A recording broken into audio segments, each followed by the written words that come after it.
সকাল বন্ধুরা, কেমন আছো সবাই? আশা করছি রাধা মাধবের কৃপায় সবাই ভালো আছো।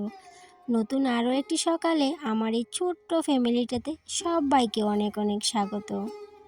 ভাবছো তো কেন আজকে এত সকাল সকাল পুজোটা দিয়ে দিলাম? আজকে হচ্ছে সরস্বতী পুজো।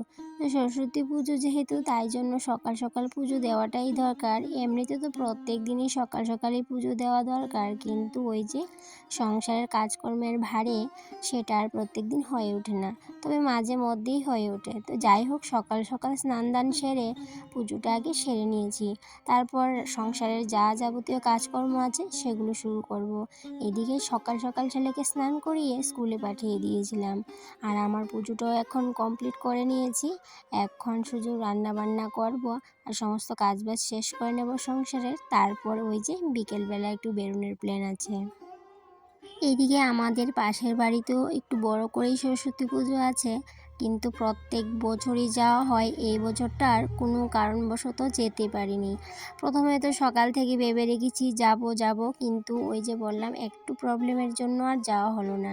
কিন্তু ঠিক বিকেলবেলা বৌদি ফোন করলো যে সরস্বতী পুজোতে বের হবে। তাই নিজেকেও একটু সামলিয়ে রাখাটা একটু মুশকিল হয়ে গেছে, কারণ ছোটোবেলাকার স্মৃতিগুলো একটু হলেও চোখের সামনে ভেসে ওঠে প্রত্যেকটা গৃহিণীরই। তো সেরকম আমারও আজকে বেশি উঠলো সেই কথাগুলো, সেই স্মৃতিগুলো, যে ছোটোবেলায় কি করতাম কি না করতাম। তো যাই হোক, এদিকে তো পুজো কমপ্লিট করে চলে আসলাম রান্নাবান্নার কাজে। আর ঘরে অনেক দিন ধরে অনেকগুলো লেবু ঘরে নষ্ট হচ্ছিল, তো সেগুলো দেখলাম নষ্ট হওয়ার উপক্রমে একটু শুকিয়ে গেছে, ভাবলাম সেগুলোকে ফেলে দিই। তো ফেলে দিতে যখন গেলাম দেখি এই দুটো লেবু একটু ভালো আছে, তাই জন্য বাকিগুলো ফেলে দিয়ে এই দুটোকে আবার ঘুরিয়ে নিয়ে আসলাম। তবে আমাদের ঘরে 12 মাসই লেবু থাকে বলতে পারো। হাজব্যান্ড এতটা ভালোবাসে, শীত গরম 12 মাস লেবু গড়ও চাই। তো সেগুলোকে ফেলে দিতেও চিন্তা করছিলাম যে ঘরে এসে বলে নাকি লেবুগুলো কোথায়। তো যাই হোক, অবশেষে দুটো বাঁচিয়ে রাখলাম। আর এই লেবুগুলো অনেক দিন আগেই কিন্তু নিয়ে আসা হয়েছিল। শীতকালে বাইরে বসে এই রোদের মধ্যে কাজ করাটা ভীষণ মজার ব্যাপার, তবে বেশিক্ষণও কিন্তু বসে থাকা যায় না, তাই জন্য মাথাতে এই যে ওড়নাটা দিয়েই বসলাম।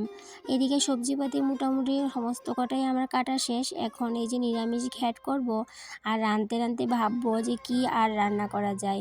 আমি প্রায় সময়টাই কিন্তু এরকমটা করি যে রান্না করতেই ভাবি যে অন্যান্য কিছু রান্না করা যায়। ঘরে শাশুড়ি নেই বলেই কিন্তু এই সমস্যাটা। ঘরে যদি শাশুড়ি থাকতো তাহলে তো বলেই দিত এটা রান্না করবো সেটা রান্না করো। তো যাই হোক, নিজেই বুদ্ধি করে যাই হোক একটা ব্যবস্থা করেই নিই। আর এদিকে আমার সবজিপাতি কাটা শেষ, এখন চলে যাব ধনেপাতা তুলতে। অনেক দিন আগেই বান্ধবীর বাড়ির সরস্বতী পুজোর নিমন্ত্রণটা চলে এসেছিল। প্রত্যেক বছরই যাওয়া হয়, কিন্তু দুর্ভাগ্যবশত এবছর আর যেতে পারিনি। পরে বান্ধবীর ফোন, সে কি রাগ! পুজোতে তো ঠিকই ঘুরতে বের হলে, আমার বাড়িটা কি মাঠ থেকে বেশি দূরে ছিল? আসলে পুজোতে বের হয়ে যে ছবিগুলো উঠেছিলাম সেগুলো না হোয়াটসঅ্যাপে স্ট্যাটাস দিয়েছিলাম, সেগুলোই দেখে নিয়েছিল। ব্যাস, ওইখান থেকেই প্রচণ্ড রাগে তো বেশ অনেক দিন ফোন টোন কিচ্ছু নেই। তারপর আর নিজেই থাকতে পারলো না, ফোন করে এই যে দুটো কথা শোনাতে হবে, সেই জন্য হঠাৎই ফোন করলো। আর কত কথা শোনালো, তারপর যখন একটু বুঝিয়ে বললাম, অবশ্য পরে বুঝে গিয়েছিল। ছোটোবেলার বান্ধবীদের সাথে এখন আর তেমন কোনো যোগাযোগ নেই বললেই চলে। একটু আগে যে বান্ধবীটার কথা বললাম, সেটা হচ্ছে 8 থেকে 9 বছর আগে হওয়া বন্ধুত্ব। ছেলেকে যখন নার্সারিতে নিয়ে যেতাম সেখান থেকেই আমাদের বন্ধুত্ব এখন অবধি অটল আছে, জানি না কতদিন থাকবে। তবে অবশ্য বান্ধবীর ছেলে এখন আলাদা স্কুলে, আমার ছেলে আলাদা স্কুলে, তারপরেও বন্ধুত্বটা যেমন এখনও ঠিকই আছে, জানি না কত বছর ঠিক থাকবে। তো এদিকে দেখো, এই যে আদা একটু তুলে নিলাম, আর ধনেপাতা তো তুলেই নিয়েছিলাম দেখতে পেলে। আর ধনেপাতাগুলো না ওই যে ফেলেছিলাম অনেক দিন আগে, তোমাদের সাথে শেয়ার করেছিলাম, আর এখন একটু হালকা হালকা হয়ে উঠেছে। কিন্তু এখন আর আমাকে প্রত্যেক দিন বাজার থেকে ধনেপাতা কিনে নিয়ে আসতে হয় না। আমার কিন্তু এখন যেতটুকু ধনেপাতা হয়েছে সেগুলো কিন্তু আমার রান্না বেশ হয়ে যায়। এখন আর ধনেপাতা একদমই কিনতে হয় না। এদিকে আদাও কিনতে হয় না, বেশ ভালোই হয়েছে আদাগুলোও। আর আদাগুলো তো ফাল্গুন মাসে তুলে নিতে হবে, কারণ ফাল্গুন মাসেই আদা তুলতে হয়, যেটা আমি ছোটোবেলা থেকেই দেখতাম মা ফাল্গুন মাসে আদাগুলোকে তুলে নিত। তো আমিও ভাবলাম যে ভালোই তো আদাগুলো হয়েছে, ফাল্গুন মাসে তুলে নেব, তারপরে আবার চৈত্র মাসে লাগিয়ে দেব, তাহলে কিন্তু সারা বছর আবার খাওয়া যাবে। এদিকে দেখো রান্নাবান্নাও কমপ্লিট করে নিয়েছি।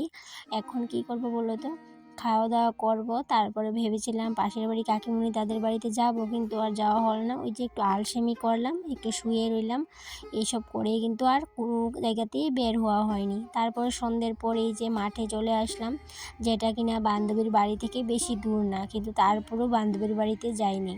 এটা হচ্ছে আমবাসা স্কুল মাঠ।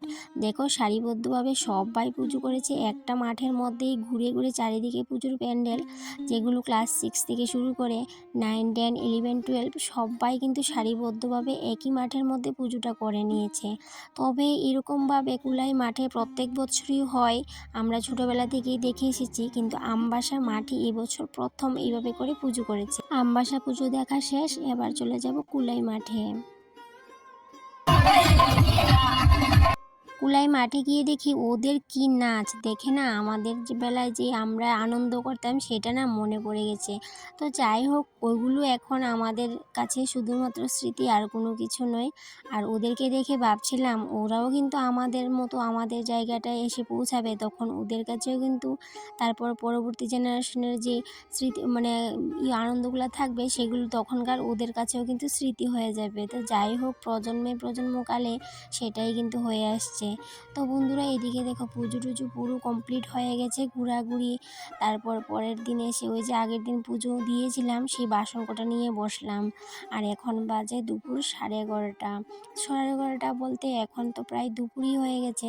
তো আগের দিনকার বাসন কুসন জমে বেশ অনেকগুলো হয়ে আছে, তো সেগুলোকে ধুয়ে মেজে পুজোটা দিতে হবে। তো সেই জন্য বসে পড়লাম। আর এই যে আমার মিক্সার গ্রাইন্ডারটা দেখতে পাচ্ছ, সেটা না আমি অনলাইন থেকে আলাদা করে নিয়েছিলাম। আর এটাকে না সেই দিন আমি যখন মিক্সিতে বসালাম দেখি কাঁটাগুলো ঘুরছে না, তারপর আর কি আজকে ঠিক করে নিয়ে আসলাম। তারপরে ভাবলাম ঠিক করে নিয়ে এসেছি একটু ধুয়ে রেখে দিই, কারণ এই যে কিছুদিন পর না, 2-1 দিন পর আমাকে একটু সত্যনারায়ণের জন্য সত্যনারায়ণ দেবে ভেবে রেখেছিলাম, সিন্নি করতে হবে, তাই জন্য ভাবলাম ধুয়ে মেজে রেখে দিই। আর এটার মধ্যে যেহেতু পেট্রোল দিয়েছে একটু ঠিক করার জন্য, একটু পেট্রোলের মতো গন্ধ করছে, তাই জন্য ভাবলাম ধুয়ে রেখে দিই, তাহলে শুকিয়েও থাকবে। আর এইদিকে আমি মিক্সিতে যখন চালের গুঁড়াটা করে নেব, তখন কিন্তু আর গন্ধটা করবে না। তো বন্ধুরা, আজকে এই পর্যন্তই রইল, আবার দেখা হবে, টাটা।